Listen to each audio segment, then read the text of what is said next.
Hello everyone, ये एक video मैं बना रहा हूं on the behalf of all students. सारे स्टूडेंट्स की तरफ से और सारे टीचर्स की तरफ से आईबीपीएस से हमारी एक रिक्वेस्ट है, एक गुहार है, कुछ हमारी मांगे हैं जो वाकई में बहुत ज़्यादा जरूरी है।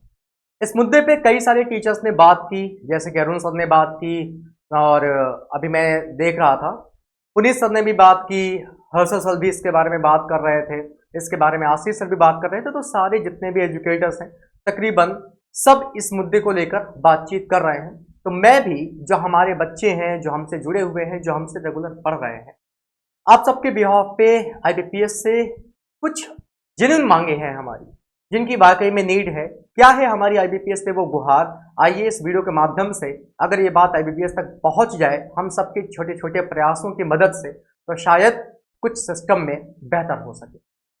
दोस्तों, जब एक एस्पिरेंट पूरे साल भर मेहनत करता है और मेहनत करने के बाद वो जब उसका एक्चुअल वो दिन आता है जब उसको अपनी उस मेहनत को रिप्रेजेंट करना होता है, दिखाना होता है अपने अंदर का जज्बा, उस दिन अगर उस एस्पिरेंट की गलती ना होके सामने वाला वो आयोग, वो बोर्ड जो उस मेहनत को जज कर रहा है, अगर वो कमियां कर देगा तो एक अच्छा बच्चा भी बेहतर परफॉर्मेंस नहीं दे पाएगा। और यहां एक ही मौका मिलता है, बार बार तो मौके नहीं मिलते। एग्जाम्पल के तौर पे दोस्तों, रिसेंटली आपके आरआरबी पीओ प्रीलिम्स का एग्जाम होता है। अब जब आरआरबी पीओ प्रीलिम्स का एग्जाम होता है तो कई सारी अलग अलग समस्याएं हैं जिनसे स्टूडेंट्स को जूझना पड़ता है। तो हमारी आईबीपीएस से कुछ जेन्युइन मांगे हैं। मेरे हिसाब से वो मुद्दे कौन कौन से होने चाहिए? मेरे हिसाब से हमारे ये 5 मुद्दे हैं जो सबसे ज्यादा जरूरी है। आईबीपीएस जी, आपका पेपर कराने का तरीका, आपका सिलेक्शन प्रोसेस, सारी चीजें बहुत बेहतर है। हमेशा से मैंने तारीफ की है, 2017 से मैं पढ़ा रहा हूं, ऑफलाइन में भी हमेशा मैं बोलता था कि जितना फास्ट प्रोसेस आईबीपीएस का है उतना फास्ट प्रोसेस ना एसएससी का है, ना रेलवे का है, मतलब अदर किसी एग्जाम का नहीं है। जितनी ट्रांसपेरेंसी आप एग्जाम के पहले दिखा देते हो, आप एग्जाम के पहले बढ़िया तरीके से डेट बता देते हो कि किस डेट में आपका कौन सा एग्जाम होना है, कभी लेट लतीफी नहीं होती। बहुत रेयर केस ऐसा होता है जब आपकी तरफ से कभी रीशेड्यूलिंग की जाए, वरना आप अपने तय समय पर सारी चीजें करवाते हो। वाकई में आप इस चीज के लिए तारीफ के काबिल हो और आपकी तारीफ की भी जाती है। बट डियर आईबीपीएस जी, मुद्दा यह है कि रिसेंटली आरआरबी पीओ के प्रीलिम्स का एग्जाम हुआ। अब जब आप एग्जाम सेंटर अलॉट करते हो तो ऑब्वियस सी बात है, आपके जो एग्जाम कंडक्ट कराने वाली कंपनी है वो ये देखती होगी कि उस एग्जाम सेंटर में कितने सिस्टम है, सिस्टम प्रॉपरली वर्क करते हैं कि नहीं करते हैं, माउस और कीबोर्ड किस टाइप के लगे हुए हैं, माउस ऐसा तो नहीं कहीं बहुत पुराने जमाने का लगा हुआ हो जो आप कंफर्टेबल ना हो। ये सारी चीजें तो वो देखते होंगे। पैसा तो आप जी 850 रुपए लेते हो, 850 रुपए पर स्टूडेंट, कम तो नहीं होता है ना सर, कम तो नहीं होता है। अब आपने 850 रुपए ले लिया, लेकिन बच्चों को समस्या ये हो रही है किसी के सिस्टम में माउस सही से काम नहीं कर रहा है, किसी का माउस जो है वो काम कर रहा है, लेकिन जब वो सेव एंड नेक्स्ट पे क्लिक करता है तो 1 से 2 सेकंड के बाद अगला जो क्वेश्चन है वो स्क्रीन पर डिस्प्ले होता है। कहीं सर्वर की दिक्कत है, सिस्टम स्लो चल रहा है। और दिक्कत इस बात की है, जब अपनी ये समस्याएं हम अपने एग्जाम सेंटर वालों से बताते हैं कि सर मेरा माउस प्रॉपरली काम नहीं कर रहा है, तो उनकी आईटी टीम से एक बंदा आता है, वो माउस को ऐसे ऐसे हिलाता है, देखता है कर्सर मूव कर रहा, कह रहा भैया काम कर रहा है, इसमें अलावा हम कुछ नहीं कर सकते। मतलब वो ये भी नहीं कर सकते कि अगर आपके सिस्टम पे दिक्कत हो रही है तो जब आपका सिस्टम बिल्कुल ही बंद नहीं हो जाएगा तब तक वो सिस्टम भी नहीं चेंज करते। अजी ये तो गलत है ना। इसी तरीके से कई सारे बच्चे ऐसे हैं कि 10 मिनट तक, देखो भाई 45 मिनट का ही आप समय देते हो आरआरबी के एग्जाम में ना एक रिदम बनती है, 15 मिनट मेरा सिस्टम काम करे उसके बाद वो बंद हो जाए तो मैं तो डिस्टर्ब हो जाऊंगा, मेरा सिस्टम बंद हो गया। भले उसके बाद आप मुझे कोई दूसरा सिस्टम प्रोवाइड करा दो, बट वो एक डिस्टर्बेंस तो हुई ना। तो अगर एग्जाम के पहले ही ये सारी चीजें चेक कर ली जाएं कि जिस सिस्टम पे एग्जाम होने वाला है उसमें कहीं कोई फॉल्ट तो नहीं है, अगर सर्वर में कोई इश्यू है, अगर कीबोर्ड वगैरह या माउस वगैरह में कोई प्रॉब्लम है, तो आप ये निर्देश दे सकते हैं एग्जाम सेंटर वालों को कि अगर किसी बच्चे के माउस में हल्का फुल्का दिक्कत आ रही है, माउस से लैगिंग हो रही है, स्लो चल रहा है, तो उसका सिस्टम बदल दिया जाए। एग्जाम सेंटर वाले डायरेक्टली डिनाई कर देते हैं, वो तो कहते हैं कि हम कुछ नहीं करेंगे, ये सिस्टम आपका ठीक है। मैं आपको सर अपना एक एग्जाम्पल बताता हूँ। मैं एक टीचर हूँ और काफी सारे बच्चों को मैंने ऑफलाइन बहुत दिन पढ़ाया, अभी मैं राइट नाउ ऑनलाइन सारी चीजें जो है वो डिलीवर कर रहा हूँ। मेरा एग्जाम था 4 तारीख को मॉर्निंग की 8 बजे की शिफ्ट में। मेरे जो सिस्टम था ना, उस सिस्टम को जो माउस था, आप यकीन नहीं करेंगे वो माउस अब बनने भी बंद हो गए हैं। वो माउस जो है वो मेरे हिसाब से तकरीबन 15 साल पुराना तो रहा ही होगा। इतना लंबा माउस, एकदम पुराने जमाने वाला। मतलब आप उस माउस को चलाओगे ना तो आपको खुद ही कंफर्टेबल नहीं फील होगा यार कि ये कैसा अजीब गरीब माउस। और हर सिस्टम में तकरीबन अलग अलग कैटेगरी के माउस लगे हुए हैं। किसी में छोटा क्वांटम का लगा हुआ है, किसी में जेब्रॉनिक का लगा हुआ है, किसी में किसी कंपनी का लगा हुआ है। एक साथ ऐसा ही नहीं, मतलब वहां पे ऐसा था ही नहीं कि जैसे होता नहीं कि लेनोवो के सिस्टम लगे हुए हैं, सारे लेनोवो के माउस हैं, सारे लेनोवो के कीबोर्ड हैं। वहां मैंने देखा उस एग्जाम सेंटर में सारी चीजें असेंबल थी। स्क्रीन किसी और कंपनी की, माउस किसी और कंपनी का, कीबोर्ड किसी और कंपनी का। उससे दिक्कत ये होती है कि हम, देखो होता क्या है ना, हम सिस्टम के साथ फ्रेंडली हो जाते हैं। नॉर्मल जो हम माउस इस्तेमाल करते हैं, आप वही माउस सारे सेंटर्स को इंस्ट्रक्ट कर दीजिए कि वैसे ही माउस रखें।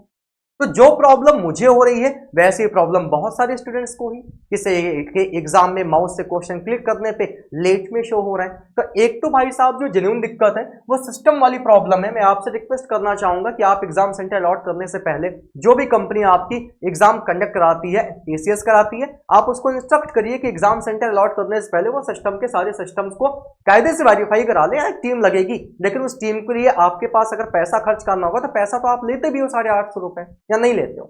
एसएससी तो 100 रुपए ही लेता है यार, आप तो 850 लेते हो, फिर भी इतना ज्यादा है। तो इससे एक तो काम होना चाहिए।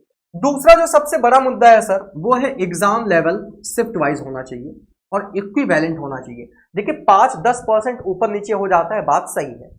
मुझे भी पता है कि एक सिंगल बंदा जो है वो सारे पेपर्स को नहीं बना सकता। आप भी एक टीम हायर करते होंगे, आप भी उस टीम से कहते होंगे कि हमें एग्जाम ये कंडक्ट कराना है और ये एग्जाम पेपर आप बना के दीजिए।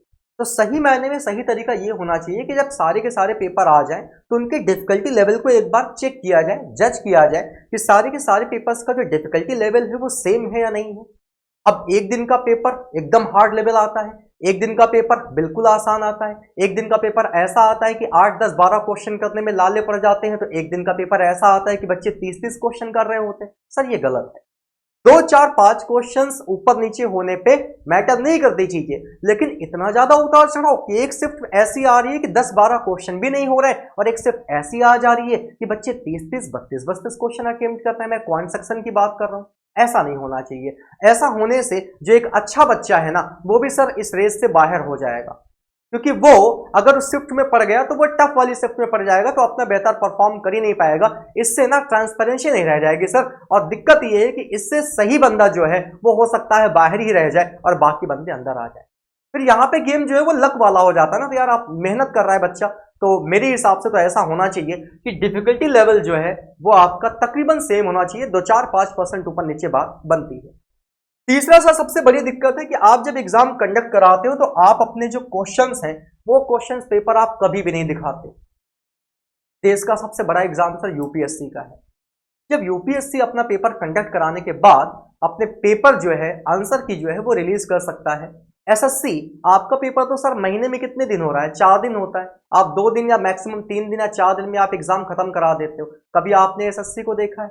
अब पहले एसएससी पहले जैसा नहीं रहा। मैं एक एग्जाम्पल दे रहा हूं सर। एसएससी तो इतने पूरे पूरे महीने भर एग्जाम चलते हैं और पूरे महीने भर एग्जाम चलने के बावजूद भी वो हर एक इंडिविजुअल पर्सन की आंसर की तक रिलीज कर देता है, उसे में क्वेश्चन पेपर भी विजिबल हो जाता है। इसकी सर इंपॉर्टेंस ये है कि जिन बच्चों ने अभी तक तो कोई एग्जाम नहीं दिया है वो अगर एग्जाम में बैठना चाहते हैं तो एग्जाम में बैठने से पहले एक बार कम से कम वो पेपर ही देख ले। अब मैं आपको बता दूं सर, मैं एक टीचर हूं, लेकिन हर बार मुझे एग्जाम देना पड़ता है क्वेश्चन को, एक्चुअल क्वेश्चंस को देखने के लिए, क्योंकि बच्चे को इतना याद नहीं रहता, वो नहीं बता पाता है कि यहाँ पेपर में क्या क्या आया, एग्जैक्टली क्वेश्चन क्या था, क्योंकि उसका जो माइंड है वो तो सिलेक्शन पे लगा हुआ है।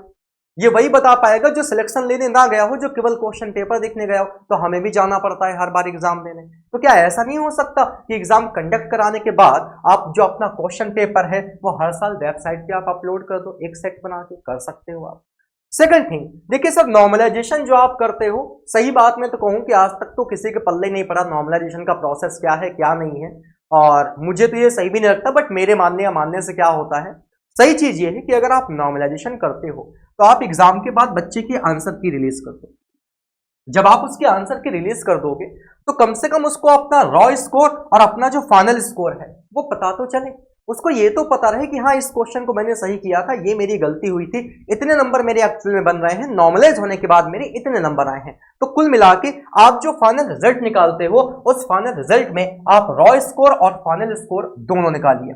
तो डियर आईबीपीएस जी, ये आपसे 5 मांगे हैं, ना जाने मेरी ये बात आपके पास तक पहुंच पाएगी या नहीं पहुंच पाएगी, बट मैं आप सारे एस्पिरेंट, आप सारे स्टूडेंट्स से ये कहना चाहता हूं कि अगर आप इस बात को शेयर करिए, तो शेयर करके हम सारे टीचर्स आपस में एक बात कहते हैं, मतलब बात करते हैं, एक सहमति बनाते हैं, और सहमति बना के क्यों ना इसका एक ट्विटर पे हैशटैग चलाया जाए, क्योंकि वाकई में दोस्तों ये चीजें जरूरी हैं। ये समस्या हर साल एस्पिरेंट्स को फेस करनी पड़ती है, और इस समस्या के चलते कई सारे ऐसे अच्छे स्टूडेंट हैं जो सिलेक्शन से दूर रह जाते हैं और उनका पूरा का पूरा साल जो है वो खराब हो जाता है।